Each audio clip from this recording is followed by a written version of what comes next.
আজকের প্রতিপাদ্য বনায়নের জন্য কিশোরীদের প্রচারাভিযান।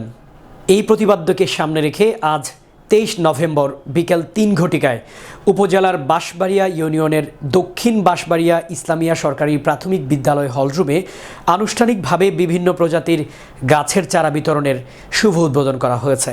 ফয়েজ আহমেদ 10 মিনিট থেকে জানান, অত্র ইউনিয়নের সাবেক ইউনিয়ন পরিষদ চেয়ারম্যান মোহাম্মদ আলতাফ হোসেন আকনের সভাপতিত্বে প্রধান অতিথি ছিলেন উপজেলা উপসহকারী কৃষি কর্মকর্তা মোহাম্মদ আনোয়ার হোসেন, উপসহকারী কৃষি অফিসার মোহাম্মদ মফিজুল ইসলাম, কোস্ট ফাউন্ডেশনের programme officer Mohammad Atikur Rahman, MAG সমন্বয়কারী PM রায়হান বাদল সহ স্থানীয় গণ্যমান্য ব্যক্তিবর্গ ও অভিভাবকবৃন্দ। সভায় গাছ লাগানোর গুরুত্ব সম্পর্কে বিস্তারিত তুলে ধরে বক্তব্য রাখেন। প্রধান অতিথি ছিলেন উপজেলা উপসহকারী কৃষি কর্মকর্তা মোহাম্মদ আনোয়ার হোসেন ও বিশেষ অতিথি PM রায়হান বাদল।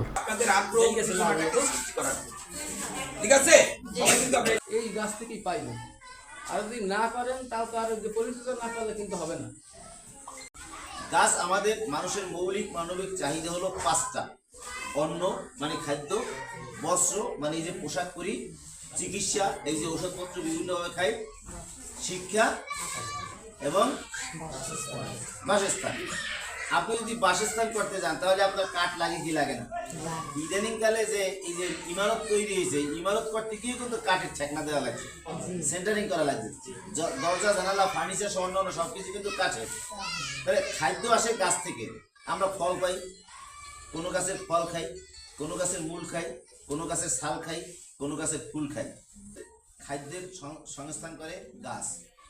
বস্ত্র এই যে আমরা পোশাক করি, এই কিন্তু তুলা গাছ থেকে, তুলার থেকে আপনার সুতা তৈরি হয়, তাও কিন্তু গাছে হয়। তাহলে খাদ্য বস্ত্র খাওয়ান আসে থেকে গাছ থেকে, বস্ত্র পোশাকাটি আসে, তার কাঁচামাল আসে থেকে গাছ থেকে। এরপরে আসে চিকিৎসা। চিকিৎসা করার জন্য হোমিওপ্যাথিক, বায়োপ্যাথিক, অ্যালোপ্যাথিক যাই বলেন, অধিকাংশ রাসায়নিক উপাদান বাদ দিলে অধিকাংশ কাঁচামালই আসে গাছ থেকে। তাহলে গাছ আমার লাগে না কোন জায়গায়? বসবাস করতে গেলে লাগে, অন্য খাবারের জন্য লাগে, চিকিৎসার জন্য ঔষধপত্র খেতে লাগে। এরপরে আমি যে বেঁচে আছি, এই যে আবহাওয়ার তাপমাত্রা ভারসাম্য রক্ষা করার জন্য এই গাছের দরকার। গাছ সবুজ বনায়ন শতকরা 25%।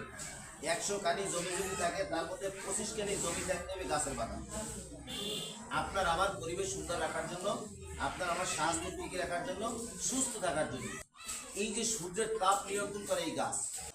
মাটির ক্ষয় হয় বাতাসের সাহায্যে, ভাঙতি তুলে ভাঙতি নদীর ভাঙনের সাহায্যে, বিভিন্ন কারণে গাছের শিকড় কিন্তু এই মাটিটা শক্ত করে ধরে রাখে, মাটির ক্ষয় রোধ করে। প্রচণ্ড শীত, কুয়াশা, শিশির বিন্দু এগুলো কিন্তু গাছ নিয়ন্ত্রণ করে, গাছ এগুলোকে গ্রহণ করে। প্রচণ্ড বাতাস, বন্যা, এই যে বাংলাদেশের দক্ষিণে সুন্দরবন, এই সুন্দরবন আমাদের কি কাজে লাগে আল্লাহ তাআলা দেখেন। এই সুন্দরবন কিন্তু আল্লাহ তাআলার সৃষ্টি একটা জীব বৈচিত্র্যের বা সৌন্দর্যের একটা লীলাভূমি। আমরা ভ্রমণে যাই যখন কুয়াকাটা, তখন অনেকে সব সুন্দরবনে যায়।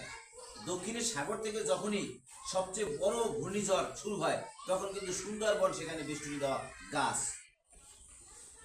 এই সুন্দরবনের গাছের সাথে ওটার প্রথম আসে ধাক্কাটা লাগে, এরপরে বন্যা কিন্তু আস্তে করে দুর্বল হয়ে যায়। এবং সুন্দরবনের ডান দিক থেকে বাম দিক থেকে, অর্থাৎ পূর্ব দিক থেকে পশ্চিম দিক থেকে, এই দিক থেকে বার্মা চলে যায়, উড়িষ্যা চলে যায়, এই দিক থেকে আবার ভারতের মধ্যে ঢুকে যায়। আমরা কিন্তু সেই